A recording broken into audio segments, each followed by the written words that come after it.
John Casavetes quite eloquently summed up the difference between Stanley Kramer's vision of A Child is Waiting and his vision of where the film should go. He said, "The difference in the two versions is that Stanley's picture said that retarded children belong in institutions, that retarded children are separate and alone and therefore should be with others of their kind.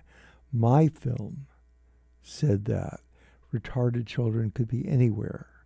There was nothing wrong with these children except their mentality was different." Burt Lancaster, who had a disabled child of his own, Bill, who went on to be a screenwriter, and Judy Garland, going through some tough emotional times, fresh off a success with Judgment at Nuremberg, were both heavily invested in the film. However, Bruce Ritchie, who played the disabled abandoned child, may have walked away with top honors here.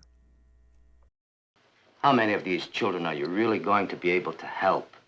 And how many are going to wind up living vegetables like that boy, what's his name, Reuben? Dr. Lombardi, I don't think there is such a thing as a living vegetable. And I won't belittle the dignity of these children by telling you how many of them are going to make it in our society. But I will tell you they have a right to be helped even if they don't make it. Doctor, I don't know if you're aware of the figure this state spends every year for children. $2,700 a year. Per patient. It's a formidable figure, but not so formidable when you stack it up against how much we spend for highways, state monuments, recreational facilities. Damn it, Mr. Holland, this is a sickness, like failing eyesight or polio. And it's not a limited illness. Are you aware that there are more than 5 million people in this country suffering from it? It can happen to anybody. It happened to a sister of the President of the United States. We'd like to help these children. Why shouldn't we? Any children. We have no prejudice against them. Are you sure you don't, Dr. Lombardi? The commissioner knows how I feel. We're going through a great struggle right now for survival. I'd rather give every penny we spend on these children to training exceptionally bright children on the outside. The children who might become the scientists and contributors of tomorrow. Yeah, I know. It sounds heartless of me, doesn't it? But that's what I believe. It's obvious, Dr. Lombardi, that you believe everything you read in the daily newspapers. I read Abby Mann's script, Child is Waiting, and I knew certain of the people in Burt Lancaster, and he said, "You got to do this picture," and we had another picture to do with Paramount. And Burt wouldn't do that, and he called me up and he said, "Would you do this picture?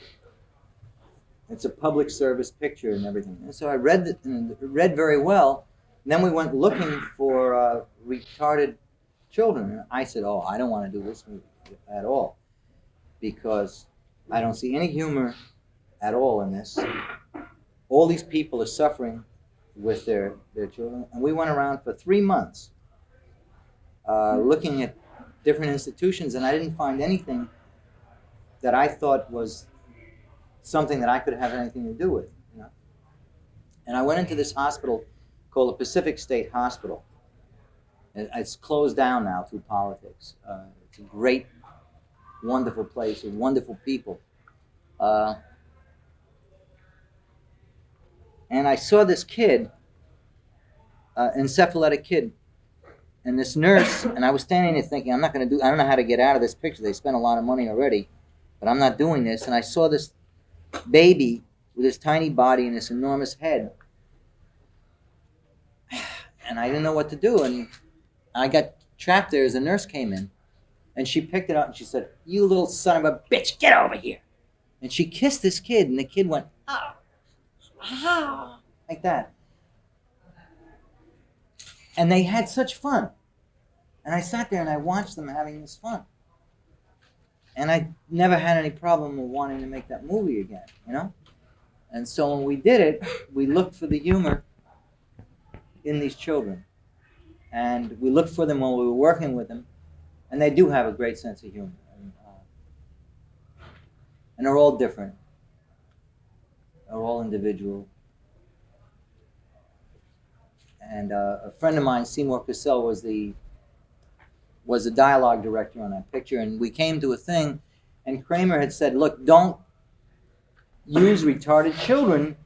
All right, if you're going to use them, don't use them in a stage play where you have 2 days to shoot that whole Thanksgiving Day pageant. They'll never learn the lines, you know. Use actors, you know." And you know how you get. You just think, no way. And these kids would come down the institution. So I said, okay, we'll use actors. So we hired the actors and we put them in the background. And so we didn't get into that fight. And I said, Seymour, what are we going to do? They really don't remember one line. You know, you can't, I don't know, I'm out of gas. I don't know what to do. He said, let each one of them be the monitor of the other one. In other words, you tell them what the line is and you tell the other kid to watch the kid and make sure he remembers those lines. I said, Seymour, you're a genius. If it doesn't work, you're still a genius.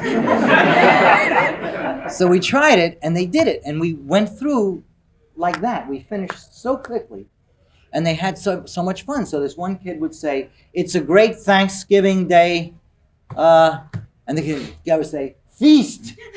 Great Thanksgiving Day feast. You know? So it thrilled me. I mean, it was thrilling. And in the audience, we had real retarded children that were there, not actors. And the one kid said, right on! You know, and everybody it was fantastic. I realized that making films in a structured system has to do with making money. And it became a thing where UA said the picture's not going to make any money. You'll never make another picture for us. And whose fault is it? All this money was spent and all that. And I thought, what is all this about? So I never wanted to make another film for a major company after that film. It was a heartbreaking experience to see people behave so badly over a public service film. Well, they'll be watching that film long after the studios are gone. Yeah, and I give them a lot of credit for making it, you know. But they don't behave very well.